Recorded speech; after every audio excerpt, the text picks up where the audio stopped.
उस छोटे से मगर भव्य फ्लैट के अधखुले दरवाजे को ठेलकर अपनी टीम के साथ भीतर एंटर करने पर इंस्पेक्टर विकास ने पाया कि ड्राइंग रूम में रखे आलीशान सोफों में से एक के कोने पर अपने आप में सिमट कर एक आकृति बैठे हुए थे। क्या तुम्हारा नाम श्रेया है? विकास ने ठेठ पुलिसिया अंदाज में पूछा तो लड़की ने ऊपर देखकर हामी में सिर हिला दिया। उसका बिगड़ा हुआ हुलिया देखकर ही साफ समझ में आ रहा था कि वो कितना रोई होगी। कहाँ है तुम्हारी रूममेट? उसने इस बार थोड़ी नरमी लाते हुए पूछा, जिससे जवाब में फिर से बिना कुछ बोले वो उठकर एक तरफ मौजूद कमरे की ओर बढ़ चली। उसे फॉलो करते हुए जब बाकियों ने कमरे में कदम रखा तो उनका सामना एक हैरत अंगेज दृश्य से हुआ। कमरे के बीचों बीच रखा गया था एक किंग साइज डबल बेड, जिसके हेडबोर्ड से टेक लगाए अधलेटी अवस्था में पड़ी थी एक लड़की की लाश। उसकी गोद में रखे लैपटॉप का कीबोर्ड उसके आगे की ओर झुकी हुई गर्दन से निकल रहे खून से पूरी तरह से तर हो चुका था। कमरे में चल रही डिम लाइट नज़ारे को और भी डरावना बना रहे थे। दस्ताने पहन लेने के बाद विकास ने आगे बढ़कर सावधानी से लड़की के सिर को ऊपर उठाया तो खून के बावजूद उसकी गर्दन पर निश्चित अंतराल पर किसी कांटेदार वस्तु से बने छेद साफ दिखाई दे रहे थे, जिसे देख वो सोच में पड़ गया। उसे समझ में नहीं आ रहा था कि कातिल ने किस तरह से और किस प्रकार के मर्डर वेपन से किया होगा। लैपटॉप की हालत देख साफ समझ में आ रहा था कि बिना तगड़ी सर्विस के वो ऑन नहीं होने वाला है। श्रेया, तुमने फ़ोन पर कहा था कि प्रीति के यहाँ लैपटॉप पर तेज आवाज़ में मूवी देख रहे होने के कारण तुम दूसरे रूम में पढ़ाई कर रही थी, राइट? इस दौरान क्या कुछ भी अजीब नोटिस किया तुमने? कुछ भी? विकास के सवाल को सुन लग रहा था जैसे वो कुछ कहना चाहती थी, मगर खुद को यूं पुलिस वालों से घिरा देखकर थोड़ा असहज महसूस कर रहे थे। समझते हुए विकास ने धीरे से बाकियों को कमरे से बाहर जाने का संकेत दे दिया। वो एक हॉरर मूवी देख रही थी। मूवी के एक सीन में भूत एक लड़की का खून कर देता है एक कंघी की मदद से। उसे पता नहीं क्या हुआ, वो देखकर पागलों की तरह हंसने लगी। कहने लगी कि ऐसा कभी होता है क्या? इसका राइटर क्या फोक कर लिख रहा होगा। ऐसी बातें करने लगी और फिर पता नहीं क्या क्या बोल रहे थे। उसकी हंसी अब मेरे कानों में चुभने लगी थी। बस फिर क्या था, मैं बाहर आई और उसकी इच्छा पूरी कर दी। आखिरी वाक्य बोलते समय उसके चेहरे पर एक शैतानी मुस्कान नाचने लगी। तुम्हारा दिमाग ठिकाने पर तो है? पता भी है तुम क्या बोल रही हो? उसकी कहानी खत्म होते ही विकास गुस्से से बोला तो उसने मुस्कुराना जारी रखते हुए कमरे के एक कोने में खड़े ड्रेसिंग टेबल की ओर उंगली उठा दी। वहां पहुंचकर उसने जो देखा वो हैरान कर देने वाला था। उसे अपनी आंखों पर यकीन नहीं हुआ। वास्तव में टेबल पर खून से सनी एक कंघी पड़ी हुई थी। अपने 9 सालों के करियर में उसने कत्ल का ऐसा तरीका देखा तो क्या, सुना तक नहीं था। उसे तो यकीन भी नहीं हो रहा था कि आखिर ऐसा कैसे हो सकता है। उसने तुरंत ही बाहर फोन किया, तुम लोग अंदर आ जाओ। मुझे तो अभी विश्वास नहीं हो रहा कि आखिर कोई ऐसा कैसे कर सकता है, किसी को कंघी से कैसे मार सकता है। उसकी आवाज में हैरानी कम होने का नाम ही नहीं ले रहे थे। तभी इतने में ही लड़की बोली, मैं बताती हूँ ना सर, कहकर विकास उसे रोक पाता, उससे पहले ही उसने आगे बढ़कर कंघी उठा ली। तो आप कह रहे थे कि उस लड़की ने खून किया है? Hello hello sir? बाहर से एक इंस्पेक्टर ने फोन पर पूछा, मगर अंदर से विकास की कोई आवाज नहीं आई। तुरंत ही दौड़कर इंस्पेक्टर कमरे में आया। मुहाने पर पहुंचकर भीतर का दृश्य देखते ही वो मूर्ति बन गया। बेड के दूसरे कोने में डर से चौड़ी हो चुकी आंखों के साथ पड़ी हुई विकास की लाश के गले में आधे तक एक कंघी घुसी हुई थी। उसे देखते ही सबकी आंखें हैरानी से चौड़ी हो गईं। वो लड़की कमरे में कहीं पर भी नजर नहीं आ रही थी। तो दोस्तों, ये थी आज की पहली कहानी। तो चलिए बढ़ते हैं आज की दूसरी कहानी की ओर। रात के करीब 3:30 बज रहे थे जब पूरे फ्लोर पर कदम रखने के साथ ही उमेश के मुंह से हर रोज की तरह वहां आर्किटेक्ट के लिए एक गंदी गाली निकल गई। साले धीमे बोल, मरवाएगा क्या? उसके साथ चल रहे अश्विन ने उसे कौनी मारते हुए धीमे लेकिन गुस्से से भरी आवाज में कहा। दोनों करीब हर रोज की तरह आज भी अपने आवारा दोस्तों के साथ पार्टी करके आ रहे थे और जाहिर सी बात है कि उसके लिए आना जाना छिपते छिपाते ही होता था। इस क्रम में उनके लिए हॉस्टल का बाउंड्री लांघने से भी ज्यादा रिस्की अगर कोई काम था तो वो यही फ्लोर था। असल में बिल्डिंग का तीसरा फ्लोर बाद में जाकर बनाया गया था और इन्हीं वजह से उसकी सीढ़ियां लॉबी के दूसरे किनारे पर रखी गए थे। ऐसे में उन तक पहुंचने के लिए उन्हें कई कमरों के आगों से होकर गुजरना पड़ता था। अंडों पर पांव रखते हुए अभी दोनों ने कुछ कमरे पार किए ही थे कि तभी एक्सक्यूज मी, अगले कमरे के दरवाजे में हल्की झर्री बनने के साथ ही ऊपरी आवाज सुनते ही एक पल के लिए तो दोनों बुरी तरह से चौंक गए। क्या बे, हम पर नजर रख रहा है क्या? नशे से भरी आवाज में उमेश ने एक और गाली देते हुए सवाल किया। तब तक दोनों दरवाजे तक पहुंच चुके थे।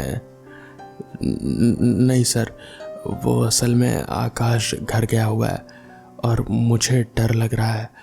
तो क्या आप आज मेरे कमरे में रुक सकते हैं? उसने दरवाजे को कुछ और खोलकर धीरे से पूछा। वो प्रदीप था, उनका जूनियर और बेहद डरपोक। ऊपर से उसे कमरा भी वही मिला था जिसमें बहुत दिन पहले एक स्टूडेंट ने पंखे से लटक कर अपनी जान दे दी थी। और जैसे इतना काफी नहीं था कि ये दोनों और भी कई सारे सीनियर्स जगह जगह की कहानियां सुनाकर उसे डराते रहते थे। कोई और कमरा खाली ना होने की वजह से उसे वहीं रहना पड़ा मजबूरी में। ओ, तो तुझे क्या हम? उमेश ने तीखी आवाज में कुछ कहना चाहा, मगर अश्विन ने एक बार फिर उसे चुप करवा दिया। कुछ देर बाद, हम क्या कर रहे हैं यहाँ? उमेश ने धीरे से शिकायती लहजे में पूछा। तब तक प्रदीप सो चुका था। अश्विन ने उसकी ओर देखकर आंखों से कुछ इशारा किया। कुछ ही सेकंड्स बाद दोनों के शरीर पर सफेद चादरें लिपटे हुए थे। डरावनी आवाजें निकालते हुए दोनों ने प्रदीप के पलंग को तेजी से हिलाना शुरू कर दिया। आवाज पर आंखें खोल जैसे ही उसने सामने का नजारा देखा, चीखने की नाकाम कोशिश करते हुए वो लुढ़क कर नीचे पलंग से जा गिरा। कितने दिन बाद, कहकर उमेश ने अश्विन को हाई फाइव दिया। अबे साले, अब जा, अब चल अपने बेड पर जा, सो जा। बोलते हुए अश्विन ने बेड पर से होकर जैसे ही दूसरी ओर देखा उसके होश उड़ गए। उसने तेजी से बैठे बैठे ही हर तरफ देख डाला, मगर पूरे कमरे में प्रदीप का कोई नामो निशान नहीं था। आखिरकार ना जाने किस भावना में वशीभूत होकर उसने ऊपर की ओर देखा और देखते ही उसका सारा नशा जैसे उतर सा गया। उसके सिर के कुछ ही ऊपर हवा में लटक रहे थे एक जोड़ी इंसानी पैर, जिनका मालिक प्रदीप सिर झुकाए मुस्कुराते हुए उन्हें ही देख रहा था। अगली सुबह, सर मैं तो आज सुबह ही घर से आया हूँ, मैं नहीं जानता कि ये बंद कमरे में आए तो आए कैसे। कमरे के मुहाने पर कंधे पर बैग लटकाए खड़ा प्रदीप पहले अपने सामने खड़े इंस्पेक्टर और फिर कमरे के फर्श पर पड़ी उन दो लाशों को देखते हुए बोला। तो दोस्तों, ये थी आज की दूसरी कहानी। तो चलिए बढ़ते हैं आज की आखिरी कहानी की ओर। मैं और मेरी बचपन की दोस्त स्नेहा आज फिल्म देखने जाने वाले थे और जैसा कि लड़कियां अक्सर करती है, उसे तैयार होने में लेट हो गया।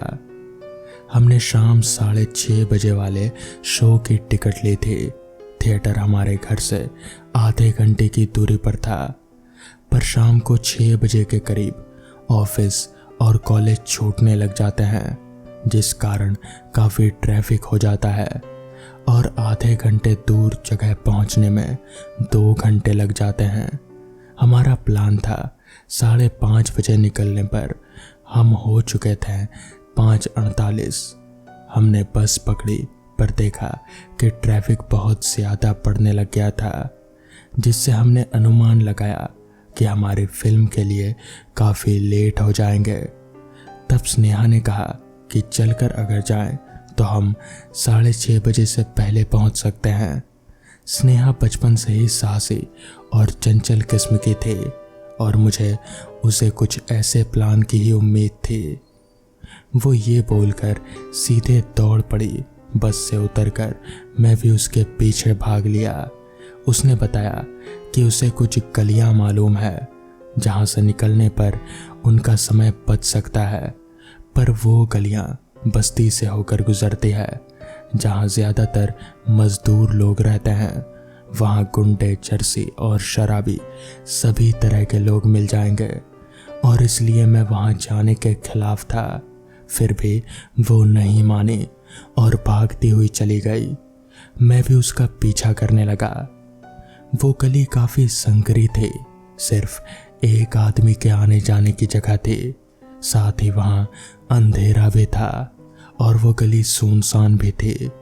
मुझे डर लगने लगा कि कहीं कोई गुंडा अचानक से हम पर हमला न कर दे, पर स्नेहा के चेहरे पर डर का कोई भाव नहीं था, बल्कि उसे तो मज़ा आ रहा था। यूं ही हम अंदर जाते गए और हमें सामने एक चौराहा दिखा।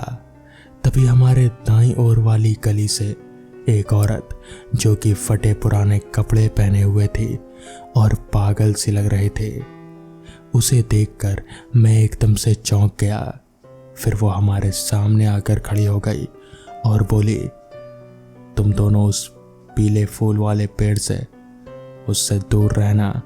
वो जो सफ़ेद इमारत के पास है वहाँ बिल्कुल मत जाना, वरना बुरा हाल होगा। और फिर वो हंसते हुए पागलों की तरह बाईं वाली गली में कहीं गायब हो गई। स्नेहा को ये सब सुनकर काफ़ी एक्साइटमेंट हो गई और वहीं मैं काफ़ी डर चुका था। मैं स्नेहा को वापस घर जाने के लिए बोलने लगा, पर वो नहीं मानी। आखिर हम उन गलियों से बाहर निकले और मेन रास्ते पर पहुंचे। अचानक से आसमान में काले बादल जमा होने लग गए और बिजली भी कड़कने लगी। मुझे ये किसी अनहोनी की निशानी लग रहे थे। मेरा डर बढ़ने लगा।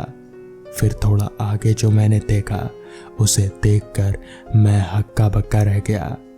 मुझे हमारे सामने एक सफ़ेद इमारत के पास एक पेड़ दिखाई दे रहा था, जिस पर पीले फूल थे।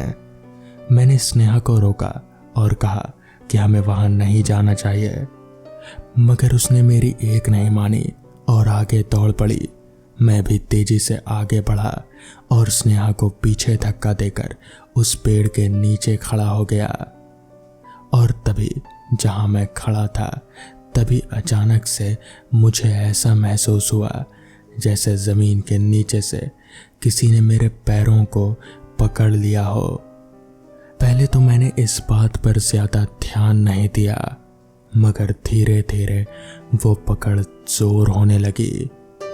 बादल जोरदार गरज रहे थे और ऐसा लगा जैसे बिजली मेरे पास ही कड़की हो। मैं डर के मारे वहां पर थर थर कांप रहा था। मुझे समझ नहीं आ रहा था कि अचानक से मेरे पैर इतने भारी से क्यों होने लगे। मैंने बहुत हिम्मत करके अपना एक पैर आगे बढ़ाने की कोशिश की ताकि मैं वहां से निकल सकूं, मगर मेरा पैर आगे बढ़ ही नहीं रहा था। ऐसा महसूस हो रहा था जैसे कोई मेरे पैरों को पकड़ कर रखा हो और मुझे आगे बढ़ने नहीं दे रहा हो। मैंने स्नेहा को यह बात बताई। उसने मोबाइल का टॉर्च मारकर नीचे जमीन पर देखा, मगर वहां पर कुछ भी नहीं था। मगर मैं साफ महसूस कर पा रहा था कि किसी ने मेरे दोनों पैरों को पकड़ रखा है, मगर कोई हाथ या फिर कुछ भी ऐसा कुछ नजर नहीं आ रहा था। मैं डर गया। मुझे कुछ समझ नहीं आ रहा था कि अब क्या करूं। मैं अपने पैरों को चाह कर भी आगे नहीं बढ़ा पा रहा था। तभी वो हाथ जिन्होंने मेरे दोनों पैरों को पकड़ रखा था, जो कि दिख नहीं रहे थे, उन्हीं हाथों ने मुझे एकदम से जमीन पर पटक दिया और फिर मुझे घसीटता हुआ उस सफेद इमारत के भीतर ले जाने लगा। मैं घसीटता हुआ उस इमारत के अंदर जा रहा था और स्नेहा भागती हुई मेरे पीछे पीछे आ रहे थे। मुझे कुछ समझ नहीं आ रहा था कि आखिर ये सब हो क्या रहा है। मैं खींचता हुआ उस सफेद इमारत के अंदर जा पहुंचा। मेरे पीछे पीछे स्नेहा भी आई। मोबाइल की फ्लैशलाइट में वो मुझे उठाने की कोशिश कर रहे थे, मगर वो हाथ मैं अभी भी अपने पैरों पर महसूस कर पा रहा था। तभी मुझे ध्यान आया, मेरी माँ ने बताया था कि अगर ऐसी कोई सिचुएशन हो जाए तो फिर एक ही काम करना। तो मैंने वही किया। मैंने जोर जोर से हनुमान चालीसा का पाठ करना शुरू कर दिया और मेरे ऐसा करते ही मैंने महसूस किया कि वो हाथों की पकड़ मेरे पैरों पर से धीमी होती जा रही है। धीरे धीरे वो हाथ ऐसा महसूस हुआ जैसे उन्होंने मेरे पैरों को छोड़ दिया हो, जिसके बाद मैं उठा और फिर हम दोनों भागते हुए उस इमारत से दूर जा खड़े हुए। वो सब क्या था मैं कुछ भी समझ नहीं पाया, मगर वो जो कुछ भी था मामूली तो नहीं था। तो दोस्तों, ये थी आज की दूसरी कहानी। तो चलिए बढ़ते हैं आज की तीसरी कहानी की ओर। ये कहानी मेरे एक दोस्त की है। उसके मुताबिक वो आज से करीब 5 साल पहले एक गांव में गया था। दरअसल वहां पर उसे एक काम मिला था। एक जमींदार की बहुत पुरानी हवेली थी। उसे बस उस हवेली की पहरेदारी करनी थी रात के वक्त। जरूरी ये था कि उस हवेली में बहुत सारी महंगी चीजें बहुत ही पुरानी और कीमती थी। वो चीजें कहीं चोरी ना हो जाए, बस उसे यही देखना था। हवेली के बाहर एक छोटा सा बेंच लगा हुआ था। वहीं पर बैठकर उसे रात भर हवेली की पहरेदारी करनी थी। बस यही काम था और इस काम के लिए उसे काफी अच्छे पैसे भी मिलने वाले थे। तो इस पर मेरा दोस्त तैयार हो गया। उसका नाम रवि था। रवि को ऐसे काम की ही तलाश थी जहां बस उसे बैठकर एक चीज को ही देखते रहना था। कोई ज्यादा मेहनत नहीं, बस रात भर जागना ही तो था। उसमें भी अगर बीच में एक आध झपकी ले भी ली तो क्या ही जाएगा। यही सोचकर उसने वो काम चुन लिया। काम पर उसका वो पहला दिन था, यानी कि पहली रात। वो रात कुछ अजीब सी थी। सनसनाती हवाएं चल रही थी। माहौल कुछ अजीब सा था। आसमान पर बादल थे, किसी भी पल बारिश आ सकते थे। वो इसके लिए पहले से ही तैयार था, इसीलिए तो वो अपने साथ में छाता भी लेकर आया था। वो वहां पर बैठा बैठा उस हवेली को चारों तरफ से देखे जा रहा था। हवेली काफी पुरानी सी मालूम पड़ रहे थे। उस अंधेरे में भी पता नहीं क्यों वो हवेली जैसे चमक से रहे थे। एक अजीब सी रोशनी थी वहां। खैर, वो काफी पुरानी और बहुत ही कीमती मालूम पड़ रहे थे। उसके अंदर भी काफी कीमती सामान है, ऐसा उसके मालिक ने कहा था रवि को। रवि सोच में पड़ गया कि आखिर ऐसा कौन सा कीमती सामान है कि उसे एक चौकीदार को रखना पड़ा। और अगर इतना ही कीमती सामान है तो वो मालिक खुद इस हवेली में क्यों नहीं रहता। यही सोचकर रवि के दिमाग में कुछ ना कुछ आइडिया आ रहा था। उसने सोचा क्यों ना एक बार इस हवेली के अंदर जाकर देखा जाए, पता नहीं इसके अंदर क्या है। यही उत्सुकता उसे खाए जा रहे थे। वो अपना टॉर्च लेकर उठा। छाता उसने वहीं बेंच पर ही छोड़ दिया और वो उस हवेली की तरफ आगे बढ़ने लगा। टॉर्च की रोशनी में वो हवेली काफी चमक से रहे थे। वो उस हवेली के टूटे हुए मेन दरवाजे को सरकाकर अंदर दाखिल हुआ। उसके अंदर भी एक और दरवाजा था, जिसके बाद ही वो हवेली में दाखिल हो सकता था। वो उस दरवाजे के पास जाकर खड़ा हो गया। उसने देखा कि बाहर कोई ताला नहीं लगा है। उसे हैरानी हुई कि अगर इतना ही कीमती सामान है तो फिर बाहर एक ताला क्यों नहीं लगवाया। खैर, उसने दरवाजे को सरकाकर हवेली के अंदर अपना पहला कदम रखा। हवेली के अंदर कदम रखते ही उसे ऐसा महसूस हुआ कि जैसे उसके कानों में किसी ने फुसफुसा कर कुछ कहा हो। वो एक पल के लिए सोच में पड़ गया, मगर फिर उसने सोचा कि जब इतनी दूर आ ही गया है तो क्यों ना हवेली के अंदर भी जाया जाए। तो वो हवेली के अंदर घुस गया। हवेली के अंदर टॉर्च की रोशनी में कुछ भी साफ साफ नजर नहीं आ रहा था, क्योंकि वहां काफी ज्यादा अंधेरा था। खैर, वो टॉर्च घुमाकर इधर उधर देखने लगा। वहां पर कुछ चीजें थी, पुराने सोफे, कुछ तस्वीरें और कुछ कलाकृतियां भी। रवि ने सोचा कि बेशक ये बहुत महंगी होंगी, इसीलिए तो मालिक ने मुझे यहाँ पर रखा है इनकी देखभाल करने को। रवि ये सब सोचकर अभी टॉर्च की रोशनी इधर उधर घुमा ही रहा था कि तभी अचानक से उसके सामने एक बहुत ही भयानक सी दिखने वाली औरत आ खड़ी हुई। उसका पूरा चेहरा जला हुआ था, उसकी आंखें लाल चमक रहे थे। उस औरत को एकदम से अचानक से पाकर रवि वहीं जमीन पर गिर पड़ा। वो बहुत डरा हुआ था। वो घसीटते हुए दरवाजे की ओर बढ़ने लगा। वो औरत भी लगातार उसकी ओर बढ़ रहे थे, मगर तभी रवि एक झटके से उठा और वो हवेली से दरवाजा खोलकर बाहर निकल आया। उसने पीछे पलटकर देखा तो वो औरत बाहर नहीं आ रहे थे, वो उस हवेली के अंदर ही थे। रवि भागते भागते वहां से दूर जा पहुंचा। उसने इस बात का जिक्र अगले दिन उस हवेली के मालिक जमींदार से किया तो उसने बताया कि दरअसल बहुत पहले उस हवेली में एक घटना घटी थी, जिसके बाद से वो हवेली भूतिया हो गई है। उसमें कोई भी रह नहीं सकता और उसमें बहुत से कीमती सामान भी है जिसकी देखभाल भी करनी होती है। इसीलिए उन्होंने रवि को रखा था, मगर रवि ने उसी दिन ही वो नौकरी छोड़ दी।